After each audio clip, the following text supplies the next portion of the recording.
நண்பர்களே, இது ஒரு நல்ல ஒரு சிந்திக்க வேண்டிய பதிவு. நாம எல்லாரும் சிந்திக்க வேண்டிய பதிவு. மாமா, பாருங்க. டீ குடிக்கிறீங்களா? அதான் ஒன்று வேணும்.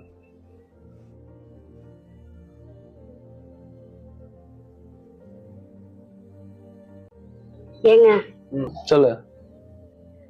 வீட்டுல எல்லாரும் என் மேல கோவமா இருக்கீங்கன்னு தெரியுது. ஆனா ஏன் தான் தெரியல. ஏன், என்னாச்சு? இல்லைங்க, காலைல அத்தைகிட்ட போய் சாப்பிட்றீங்களான்னு கேட்டேன்.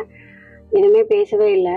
மாமா கிட்ட டீ குடிக்கலான்னு கேட்டேன். மூஞ்சி அடிச்ச மாதிரி எந்திரிச்சு போயிட்டாரு. நான் என்ன பண்ணேனே தெரியலைங்க. உனக்கு எப்படி தெரியும்? கோபமா இருக்குதான் செய்வாங்க. அவங்க மட்டும் இல்ல, எனக்கு தான் உன் மேல கோபம். 4 நாள் ஆச்சு நீ வீட்டு வேலை செஞ்சது தெரியுமா? காலைல 9 மணிக்கு தான் நீ எந்திரிக்கிற. அவங்க கூட சேர்ந்து ஏதோ ஒரு வேலை சரியா சமைக்கிறதுக்கு ஒரு வேலையை செய்யறது இல்ல. துவைச்சு துணியை கூட நீ எடுக்கிறது இல்ல. வீடு கூட்ட சொன்னா ஆமா வேகத்துல கூட்டிட்டு இருக்கிற. இதெல்லாம் பார்த்தா பின்ன கடுப்பாக மாட்டாங்களா? மருமவனா அவங்க கூட சேர்ந்து ஏதோ ஒத்தாசி வேலை செய்யணும். சும்மா தூங்கி எந்திரிச்சா மட்டும் போதுமா?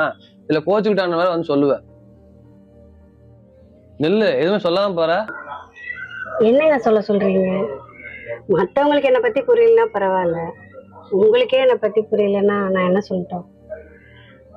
நீங்களே சொல்றீங்க 4 நாள் தான் நான் வேலை செய்யலைன்னு. இதுக்கு முன்னாடி நான் செஞ்சுட்டு தானே இருந்தேன்.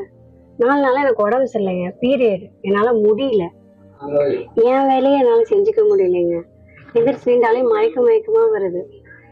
என்ன ஏன் இப்படி படுத்திருக்கேன்னு கேட்குறீங்க ஆள் இல்லை. என்னம்மா பண்ற, சாப்பிட்டியா? எதுவுமே கேட்கல. ஆனா நான் வேலை செய்யாதது மட்டும் உங்களுக்கு குறையா தெரியுது. தேங்க்ஸுங்க.